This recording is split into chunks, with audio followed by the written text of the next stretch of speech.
سلامتنا كب ساتلايت تلفزيون إيرسات يبتحكم كبرات تخطتلتنا نلومي 24 ميازيا 2026 زدلنا لكم زينات صعيبة كغربيو صنع مكتل بقدمنا ترست زينا أمريكا قبل علي إيرترا زنبرتو أجدان من العالم دبلوماسيوي زمدنا ممحياشن تتعر كم زلات حبيرو إثيوبيا مس قبر شبرا متأثر لهم بمبال 238 طرطرات عبد قيدي زأتوتم حتى يلعلالو حالتات ጸጥታ የመን ኣብ ልዕሊ ጉጅለታት ዘይሕጋዊ ኣሰጋገርቲ ስደተኛታት ሰፊሕ ስርሒት ኣካይዶም ኣብ ገማግም ባሕሪ ኣልጀርያ ብውሕዱ 17 ሶማልያውያን ስደተኛታት ሞይቶም እስራኤል 260 ጋዜጠኛታት ቀቲላ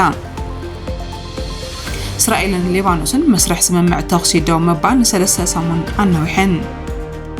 ክቡራት ተኸታተልትና ናብ ዝርዝር ዜናታት ከነሰጋገረኩምና دقيمنا سنة مكتل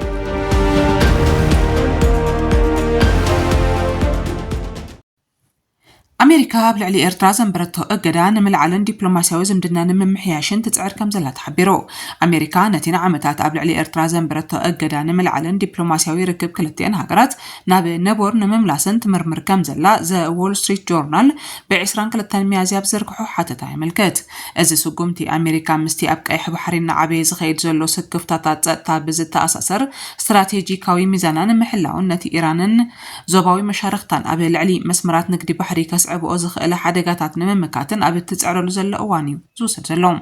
ذا وول ستريت جورنال كمز أبصباو فلي وكيل أمريكا بأفريقيا ماساد بولوس أبزو قدام ملكيتو قد محجم اسمراحي إيرتراي سياس أفوركن منيستر قدات وطاع عثمان صالح تراخيبو تزراري بيوم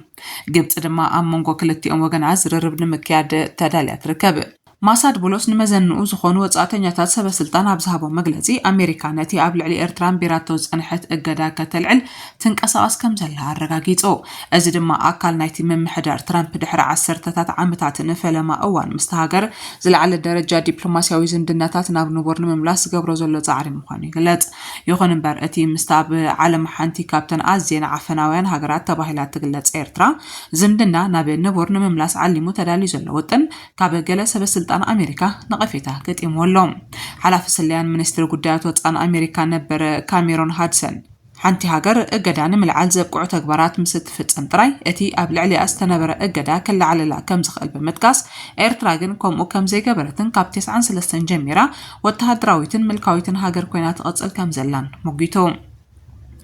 قال إيرتراوين نتأفتي محبراوي مراخبوتات بقديهم اتأجدان من العالم دبلوماسيا وركبنا محدثن محسابة بأوانتا كم زرقوا بمغلات بزعباتي أب إيرتراك فتزمز أنحى إيدوان ناوي مأسرتي معفان ناس نت مزراب قدود عسكرنان كالوت تحسات سبعو مسلاتون من محياشات كجبر زغاتك تجبر بتصفاخم زبي قليزهم أمريكا نتي أبي كلتشحن 20 حدن قبل التكالات هجدفن جلسة بسلطان بسانكي أبي إثيوبيا إذا بمئتاو أبي متحسب أو مسلاس قبر توزيع حقاوي تكبرات فينانساوي إجراتات عن بيرام مصنحة زفلاتيو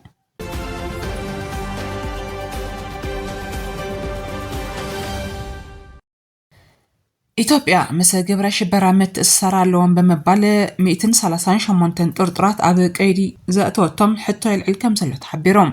هاجراوي أقلقلوت سلان تاتان إثيوبيا بسفلالي كبابيتات إثيوبيا مسنك أساسو قبر شبرا وينن آخرتي جلتاتني سرحيم تبايلهم ستطرطرو 238 سبات أبي قيدي كم زأتوا برودكاستينج كوربوريشن إثيوبيا زحبرو كانت خانة بزحات نتكسي بمنصاق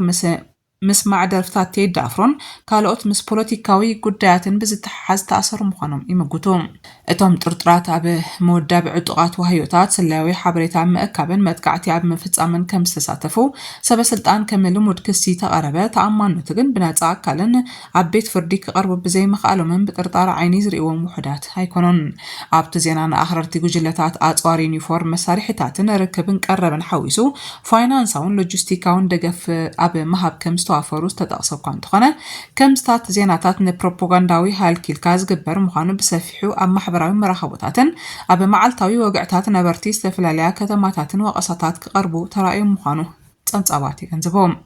أبي لعل زدما نتيزمت امرجان مزراقن بهراون هيمانتاون وطرين من العالن كم زفتنو اتحبريتا والانتا تقسا كيني وحدات سبات اتم زبزحون مأمانون كم زخبدهم أبتزهور اتتات مكنزاب يكاليوم ገለ ካብቶም ጥርጥራት ኣብ ወጻኢ ሃገራት ብፍላይ ድማ ብሶማልያ ስልጠና ከም ዝወሰዱን ምስ ከም በዓል አልሸባብን ዳዕሽን ዝኣመሰሉ ጉጅለታት ርክብ ከም ዝነበሮምን እቶም ሰበስልጣን ገሊፆም እዮም። እዚ ግን ብናፃ ኣካልን ቤት ፍርዲ ዝወሰኑ ስለ ዘይኮነን ካብ ፖለቲካዊ ሃልኪ ኣይሓልፍን ክብሉ ኣብ ዝሓወሃብ ትርኢቶ ይከራኸሩ። ካብቶም ዝተኣስሩቶም ካልኦት ድማ ኣብ ዘይሕጋዊ ምስጋር ኣፅዋር ዘይሕጋዊ ምስጋር ደቂ ሰባትን ቁጠባዊ ምንቅስቃስ ዘናግዕ ንጥፈታትን ከም ዝተሳተፉ ተጠቕሰውካ ክሳብ ቤት ፍርዲ ዝረጋገጽ ከም ሓቂ ክትወስዶ የጸግም ክብሉ ተንተንቲ ይገልጹ። ኣብ ኢትዮጵያ ድሕሪ ኩናት ትግራይ መንነት መሰረት ዝገበረን ፖለቲካዊ ምዕፋን ዝሕመረቱን ጃምላዊ ማእሰርቲ ካይዱ ምህላዎም ኣብ ኢትዮጵያ ሰፊሕ ህዝባዊ ክትዕ ክፈጥሩ ከም ዝረኣዩ ጸብጸባት ይገንዝቡ። ገለ ወሃብ ትርኢቶን ተጠቀምቲ ማሕበራዊ መራኸቢታትን ብርክት ዝበሉ እስራት ምስ ግብረ ሽበራ ብዘይተኣሳሰር ምክንያታት ብሰንኪ ቴድሮስ ካሳሁን ቴዲ ኣፍሮ ዘርግሖ ሓድሽ ሙዚቃ ዕላማ ከም ዝተገብሩ ይገልጹ። ኣብ አዲስ ኣበባ ዝርከብ ዋንነት ቴዲ ኣፍሮ ዝኾነ ናይ ሙዚቃ ስቱድዮን ብሓይልታት ጸጥታ ፌደራል ከም ዝተዘምተ ብመንገዲ ዝተፈላለዩ ማሕበራውያን መራኸቢታት ዝርግሑ ዘለዉ ሓበሬታታት የመልክቱ። እንተኾነ እዞም ዳሕሮት ሓበሬታታት ሓቃውነቶም ብዝምልከት ብዝኾነ ይኹን ናፃ ኣካል የተረጋገፀን ዘሎም ጸብጻባት ዶይቼ ቬለ ከም ዘመልከትዎ ግን እንተላይ ምስ ቴዲ ኣፍሮ ርክብ ዘለዎም ከም ዮሴፍ ያሲንን ማህሌት ሰለሞንን ዝርከብዎም ውልቀ ሰባት ብሓይልታት ጸጥታ ተኣሲሮም ከም ዘለው ይሕብር። ምስቲ ሙዚቀኛ ቀርበት ዘለዎም ምንጭታት ኣብ ዓንኬል ምውፃእ እታ ናይ መወዳእታ ኤቶሪካ ዝተባህለት ኣልበሙ ጸቕጥን ምፅራይን እናወሰኸ ከም ዝመፀ ይገልጹ።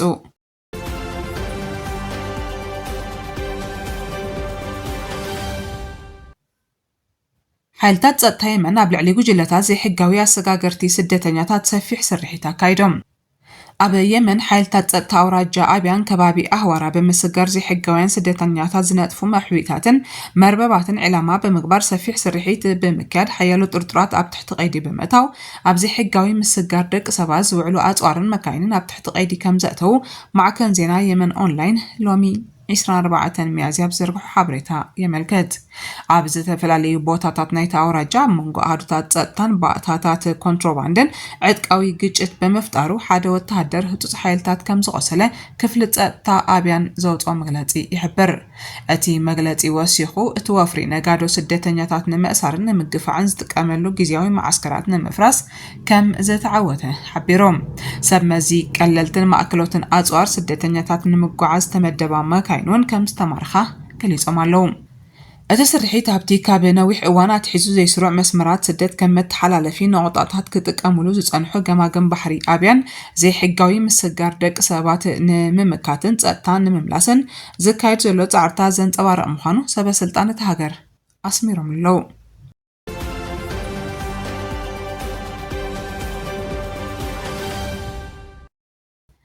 ኣብ ገማግም ባሕሪ ኣልጀርያ ብውሕዱ 17 ሰላማውያን ስደተኛታት ሞይቶም። ኣብ ገማግም ባሕሪ ኣልጀርያ ሓንቲ ጃልባ ብምግልባጣ ብውሕዱ 17 ሰላማውያን ስደተኛታት ከም ዝሞቱ ጸብጻብ ሂራን ኦንላይን ይሕብር። ኣብ መንጎ ኣልጀርያን ስጳኛን ኣብ ዝርከብ ማያት ጃልቦኦም ብምግልባጣ ብውሕዱ 17 ሶማልያውያን ስደተኛታት ከም ዝሞቱ ኣምባሳደር ሶማልያ ኣብ ኣልጀርያ ገሊጹሎም። ኣምባሳደር ዮሱፍ ኣሕመድ ሓሳን መንግስታዊ ማዕከናት ዜና ኣብ ዝሃቦ መግለጺ እታ ጃልባ ኣብ እዋን ጉዕዞም ዝተገልበጠት 12 ደቂ ተባዕትዮን 5 ደቂ ኣንስትዮን ዝርከብዎም ብድምር 17 ሰባት ጥሒሎም ከም ዝሞቱ ሓቢሮም። ቁጽሪ ተሳፈርቲ ኣብታ ጃልባ ዝነበሩ ክሳብ ሕጂ ንጹር ኣይኮነን። እቲ ኣምባሳደር ናብ ገማግም ባሕሪ ትርከብ ከተማ ቡ እስማዒል ብምኻድ ሬሳታት ዝርከበሉ ክልተ ሆስፒታላት ዑደት ኣካይድ እዮም። ሰበስልጣን ኣልጀርያ ብዛዕባ ፍጻመ ጠንቂ ምግልባጥ ወይ ክንደይ ሰባት ኣብታ ጃልባ ከም ዝነበሩ ሓዊሱ ሙሉእ ዝርዝር ሓበሬታ ኣይሃቡን ዘለዉ። ሶማልያውያን ስደተኛታት ብግጭት ቁጠባዊ ጸገምን ኣብ ውሽጢ ሃገር ዝረአ ተደጋጋሚ ድርቅን ካልኦት ጸገማትን ነዚ ቀታሊ ጉዕዞ ከካይዱ ከም ዝግደዱ ጸብጻባት የመላኽቱ። እቲ ዝሕዝን ድማ ሶማልያ 174 መንእሰያት ዜጋታት ካብ ሊብያ ናብ ሃገራ ድሕሪ ምምላሳ ድሕሪ ሰዓታት እዩ እቲ ፍጻመ ኣጋጢሞ። ብዙሓት ካብኣቶም ኣብ ማእሰርቲ ግህሰትን ተሪር ኩነታት መነባብሮን ዝነበሩ ምዃኖምን ተገሊጹሎም። ሚኒስትሪ ጉዳያት ወፃኢን ኣህጉራዊ ምትሕግጋዝን እቲ ስርሒት ኣካል ናይቲ ኣብ ጭንቀትን ዝርከቡ ዜጋታትን ምሕጋዝን ብሰንኪ ዘይስሩዕ መርበባት ስደትን ዘይሕጋዊ ምስግጋርን ዘስዕቦ ሓደጋታት ንምምካት ዝግበር ዘሎ ሰፊሕ ጻዕሪ ምዃኑ ገሊጾም። ሓደገኛ ጉዕዞ ዘካይዱ ዘለዉ ሶማልያውያን ስደተኛታት ቁጽሪ ካብ ግዜ ናብ ግዜ እናወሰኸ ይኸይድ ከም ዘሎ ጸብጻብ ኢራን ኦንላይን ኣመልኪትሎ ሊብያን ኣልጀርያን ንሰሜን ገጾም ዝኸዱ ኣፍሪቃውያን ስደተኛታት ቀንዲ መተሓላለፊ ሃገራት ኮይነን ይቕጽላ ኣለዋ ብዙሓት ካብቶም ስደተኛታት ብኣሰጋገርትን ዕጡቃት ጉጅለታትን ምዝመዛ ማእሰርትን ግህሰትን ከም ዘጋጥሞም ይግለጽ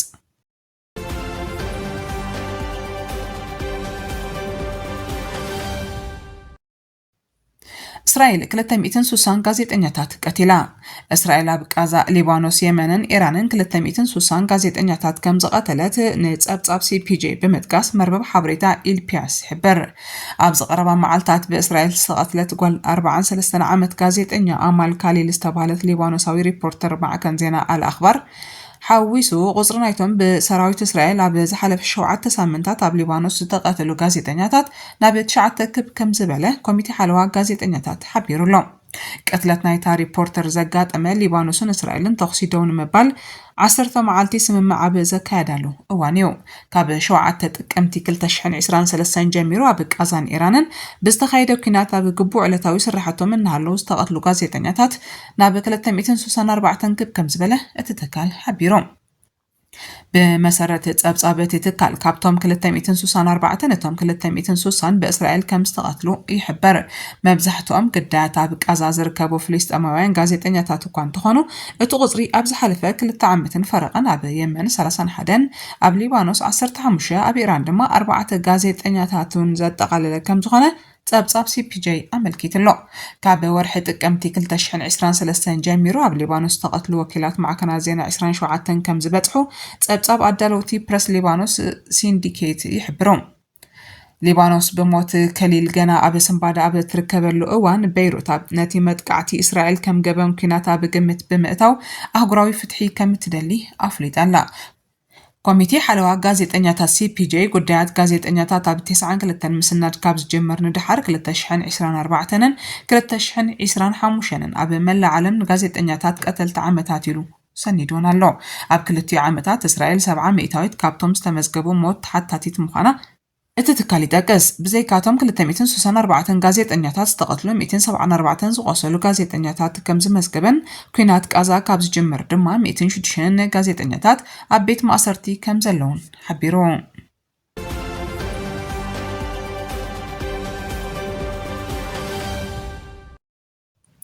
እስራኤልን ሊባኖስን መስርሕ ስምምዕ ተኽሲ ደው ምባል ንሰለስተ ሰሙን ናዊሕን እስራኤልን ሊባኖስን ዝበጽሖ ስምምዕ ተኽሲ ደው ምባል ንሰለስተ ሰሙን ከናውሓ ከም ዝተሰማምዓ ዶናልድ ትራምፕ ኣብ ዘውፅኦ መግለጺ ኣመልኪቱ እዚ ስምምዕ ሰበስልጣን እስራኤልን ሊባኖስን ኣብ ዋይት ሃውስ ድሕር ዘካይድዎ ፍሉይ ኣኸባ ከም ዝተፈጸመ ጸብጻብ ዶይቼ ቬለ ይሕብር እዚ ናይ ምንዋሕ ስጉምቲ ኣብቲ ዞባ ቀጻሊ ወጥሪ ኣብ ዝረኣየሉ ዘሎ እዋን ተወሲዱ ዘሎ እስራኤል ብ28 ለካቲት ምስ ኣሜሪካ ብምዃን አንጻር ኢራን ሓበራዊ ወተሃደራዊ ስርሒት ካብ ትጅምር እንድሕር ኣብ መላእ ሊባኖስ ብፍላይ ኣብ ደቡባዊ ከተማታትን ርእሰ ከተማ ቤይሩትን መጥቃዕቲ ነፈርቲ ከተካይድ ከም ጽንሐት ይፍለጥ ሰበስልጣን እስራኤል እቲ ስርሒታት ወተሃደራዊ ዓቕሚ ሂዝቦላህ ንምድኻም ዝዓለመ ምዃኖም ዝገልጹ ሂዝቦላ ኣብ 82 ኣብ እዋን ኩናት ሓድሕድ ሊባኖስ ተመስረተ ናይቲ ሃገር ሽዑ ፖለቲካዊ ሰልፍን ወተሃደራዊ ክንፍን ኮይኑ ብኢራን ዝድገፍ ምንቅስቓስ እዩ ካብ ነዊሕ እዋን ኣትሒዙ ድማ ኣብ ዞባዊ ግጭታት ቁልፊ ተዋሳኢ ኮይኑ ይጸኒሑ እቲ ጉጅለ ኣሜሪካን ጀርመንን ዝርከበን ሓያሎ ሃገራት ከም ግብረ ሽበራዊ ትካላዊ ብምራይ እናተቃለሱ ይርከባ ብመሰረት ግምታት ኣሜሪካ ኢራን ሂዝቦላ ሩኢ ፋይናንሳውን ወተሃደራውን ደገፍ ትህብ እዚ ድማ ዓመታዊ ኣማይት ሚሊዮናት ዶላር ከም ዝበጽሕ ነገር እዚ ደገፍ እዚ ድማ እቲ ጉጅለ ኣብ ሊባኖስን ኣብ መላእቲ ዞባን ህላው ክዕቅብ ኣኽኢልዎ እዩ ኣህጉራውያን ተዋሳእቲ ኣብ ማእከላይ ምብራቕ ምርግጋእ ንክህሉ ድፊኢት ኣብ ዝቕጽለሉ ዘሎ እዋን ስምምዕ ተኽሲ ደው ምባል ንኽነዋሕ ተወሲዱ ዘሎ ስጉምቲ ወጥሪ ንምህዳን ተወሳኺ ምብራኽ ንምክልኻልን ዝግበር ጻዕሪ ከም ዘጉልሕ ተንተንቲ ይሕብሩ كبرات تخطاتلتنا نلومي زبلنايم زيناتات زم كتكتاتلوم زنحكم يمثلوا نيرم صباح بخالقوت زيناتات كساب نرخب سسناينو منا